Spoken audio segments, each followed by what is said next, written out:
అండి, నమస్తే అండి. అమ్మమ్మ నాయనమ్మ ఛానల్కి స్వాగతం అండి. ఈరోజు మీకు నేనంటే నేను కాదు, మా ఫ్రెండ్ చెక్కలు చేస్తున్నారు. అదిగో చూడండి, చక్కగా వచ్చినాయండి. ఎక్కడ ఒకటి ఇరిగిపోయిందని పగిలిపోయిందని లేకుండా చక్కగా చేశారు. కాకపోతే బాగా క్రీమ్ బాగా వేశారు. అసలు ఆ పిండి కలుపుతుంటేనే ఆ స్మూత్నెస్ అది తెలిసిపోతుందండి. చక్కగా చేశారు. ఎలా చేస్తారో మనం కూడా చూద్దాము, మనం కూడా చేసుకుందాం ఇట్లాగే. ఓకేనా? పిల్లలకి మనం ఈవినింగ్ వచ్చినప్పుడు ఏదన్నా పెట్టినా కూడా వాళ్ళు చదువుకునేటప్పుడు పక్కనే ఏమన్నా ఉండాలంటారండి.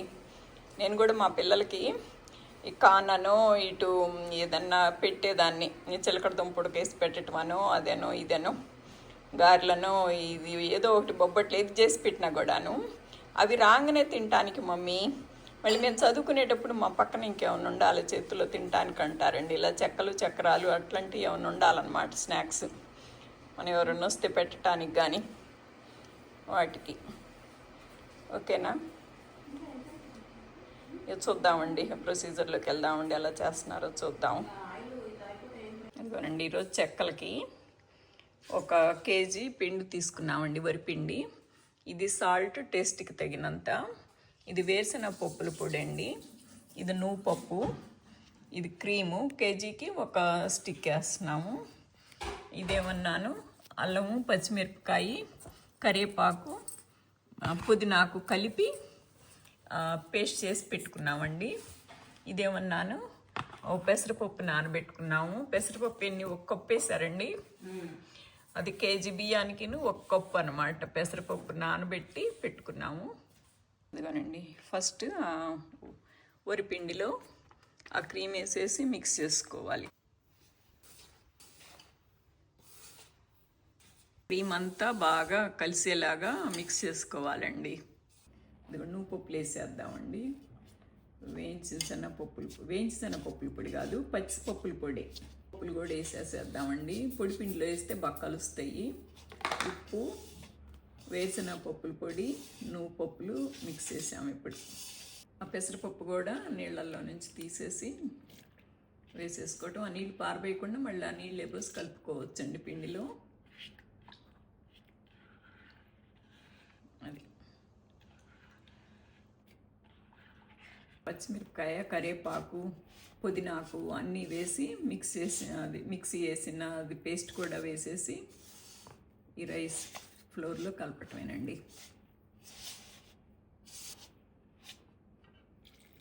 మధ్య మధ్యలో వాటర్ పోసుకుంటూ కలపాలి. సరే పోయకుండా తేప కొంచెం పోసుకుంటూ కలిపితే మనకి అర్థమవుతుంది అన్నమాట. ఎంత మనకి చెయ్యి అనుకుని బట్టి చూసుకోవాలండి. అసలు హాయిగా కలిపిపోయింది. అప్పుడు చిన్న గిన్నె అయిపోయి అసలు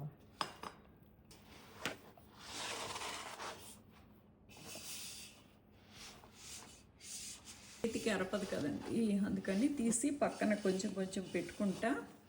అది కూడా అట్లా మిక్స్ చేసేసుకుంటే ఈజీగా ఉంటుంది అన్నమాట.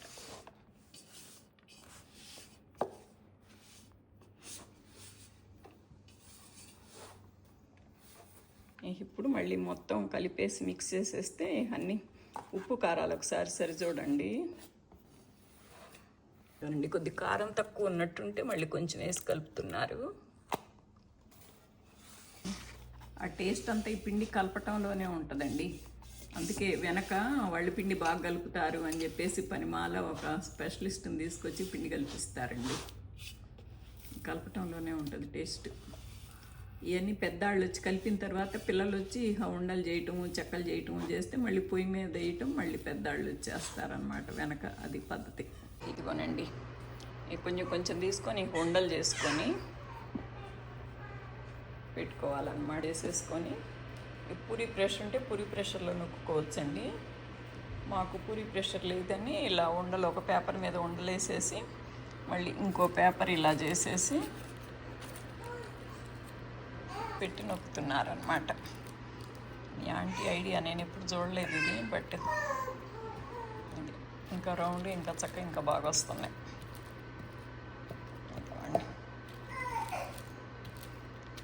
ఇట్లా అన్నీ చేసుకొని మళ్ళీ తీసి ఇక్కడ పెట్టేసుకొని మళ్ళీ ఇంకొక వాయి వేసుకొని మళ్ళీ ఇలా చేసుకోవటం అన్నమాట. మళ్ళీ అవి అయిపోయినాక మళ్ళీ ఇక్కడ పెట్టుకొని ఇవి నూనెలో ఫ్రై చేసుకోవాలండి. బాండీ పెట్టి నూనె బాగా కాగిన తరువాత 1 by 1 ఇలా వేసుకొని మీద వేయంగానే కదిలించకుండా 2 minutes వాటి కొద్దిగా ఉండనిచ్చి అప్పుడు కదిలించాలండి. ఇప్పుడు చిన్నగా వీటిని తిరగేసుకోవచ్చు. కొద్దిగా కదిలించినా కొద్దిగా అటు ఇటు ఇప్పుడు అయితే ఇరిగిపోవు. కొద్దిగా ఇప్పుడు 2 sides తిరగేసుకొని కొంచెం ఏగినాక ఫ్రై అయినాక తీసేసుకోవటమేనండి. ఏగిపోయినాయండి, తీసేద్దాము. నూనె వడనిచ్చేసి తీసేసుకోవటమేనండి. ఇవిగోనండి చెక్కలు రెడీ. ఇక మీరు చక్కగా మొదలుపెట్టి తీసుకోవచ్చు అన్నమాట. ఈ పిల్లలకు కూడా అరగదు, అలాగేం ఉండదండి. అంత వరిపిండిని ఇంకా మనం ఇంకేం వేయలేదు కదా, నువ్వు పప్పులు అంత వేసినవన్నీ మంచియే, కానీ పెద్ద పిల్లలకు అరగనెయ్యి పప్పులు ఉప్పులు అలాగేం లేవు కదా. ఈజీగా చక్కగా మీరు కూడా చేసుకొని తీసుకోవచ్చు అన్నమాట.